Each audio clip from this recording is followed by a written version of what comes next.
What's going on, guys? JSGC here, and we are here for another Manchester City video. Today we're going to be doing the review of the game between West Ham United and Manchester City, which is finished at the London Stadium 2-2.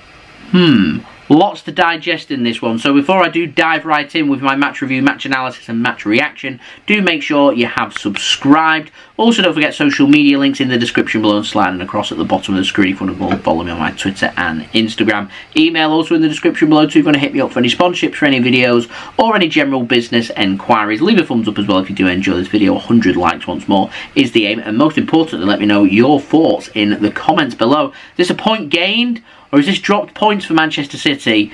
Let me know in the comments below. So let's dive right in and let's digest this. Now, that first half performance from Manchester City is right up there with one of the worst halves of football that I've seen from Manchester City this season. Now, a repeat of that half at any point next weekend against Aston Villa, and I'm going to presume that Liverpool do go on and beat Southampton, any repeat of that, and we are going to be struggling to lift the Premier League title next weekend. Manchester City must be so much better.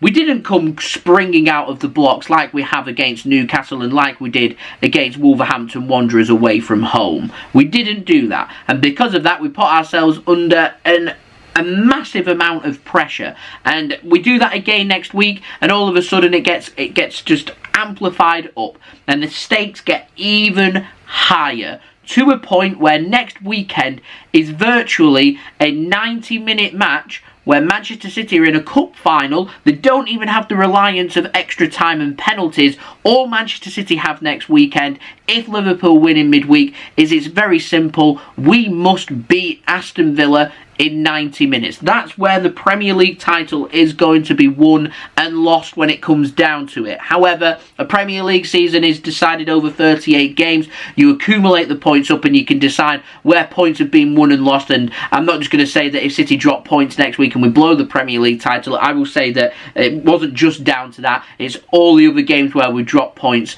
as well, and I'm sure Liverpool will be saying the same to them. They'll be saying if we'd just beaten Tottenham Hotspur now, we would have been put ourselves into a prime position. As it is for Manchester City, we do have things in our own hands, so we do have to be grateful for that, because it could have been from this game a lot worse. Now, first goal, Ederson gets rounded. There's a high line played by Manchester City. We've got slow defenders. Kyle Walker's not here. We've not got, in my opinion, our best centre-back in Ruben Dias. There's no John Stones. Nathan Ake's on the bench, who's quick. And so City are getting exploited. It was Antonio and it was also Jarrod Bowen causing Manchester City all kinds of problems. They didn't deal with them, and actually in the second half we never really dealt with them threats either. West Ham had two very good opportunities, both self-inflicted by Manchester City, to go on and grab that third when it was 2-1. They didn't, and they got punished for it, and they could have been punished even further had Manchester City not missed that penalty kick 4 minutes from time from Riyad Mahrez.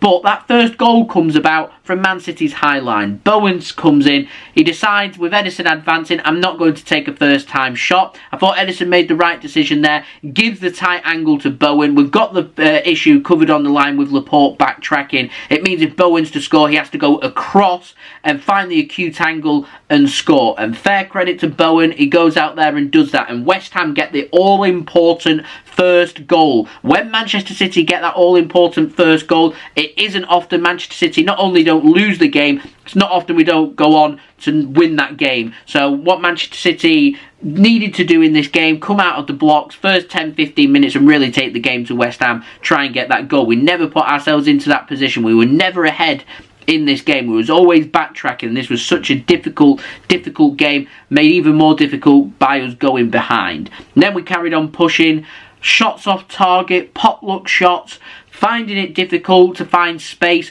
crosses into the box that were being dealt with every day of the week by the likes of Dawson and Zuma, Manchester City just looked like they were out of ideas. Creativity wasn't really there. Nothing was linking up really well. We looked defensively all over the place, and we wasn't at our creative best. De Bruyne was brilliant midweek, yet had a very quiet, overall, had a very quiet game in this game for Manchester City, so we could ideally do with De Bruyne being absolutely on it next weekend against Aston Villa would be a big, big bonus and show just how important Kevin De Bruyne is to Manchester City. And Manchester City have shown their quality that even if De Bruyne isn't having the best of games, we're still capable of going out there and scoring a couple of goals. Should have scored 3 with that missed penalty. So it is what it is. City have got the quality. We've got the quality to go on and win the league.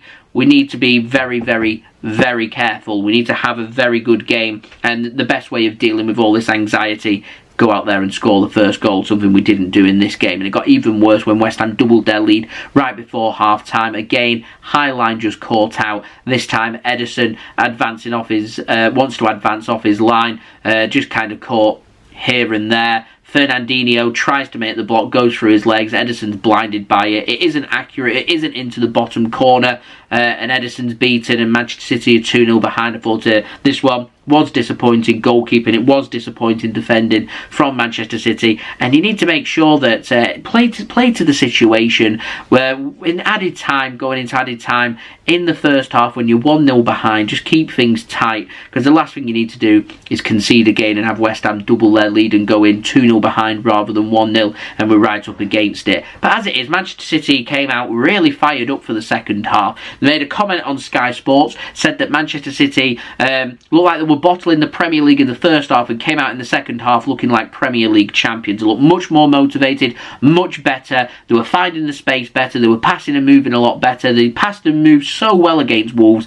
Saw it a bit more in the second half. Still wasn't completely there, but because of it, Manchester City were having a little bit more luck when it comes about, because crosses were coming into the box. They were going with lower crosses rather than higher crosses, deeper crosses rather than to the near post, etc, etc. And then thankfully the ball falls very kindly from a cross into the box to Jack Grealish via a deflection. Unlucky in the first half for one that went over the crossbar. This time goes into the back of the net. You make your own luck, back in the game at 2-1, and West Ham actually managed the situation pretty well to weather the Manchester City storm and stay ahead. And Manchester City then, I was looking towards the substitute bench. We didn't make any substitutes in this game, which is mesmerising. Sterling and Foden stayed on the bench. Ake stayed on the bench. Don't know how that happened, but there we go. Pep Guardiola for you. And yeah, just as it was getting towards, right, Manchester City are going to have to do something different here.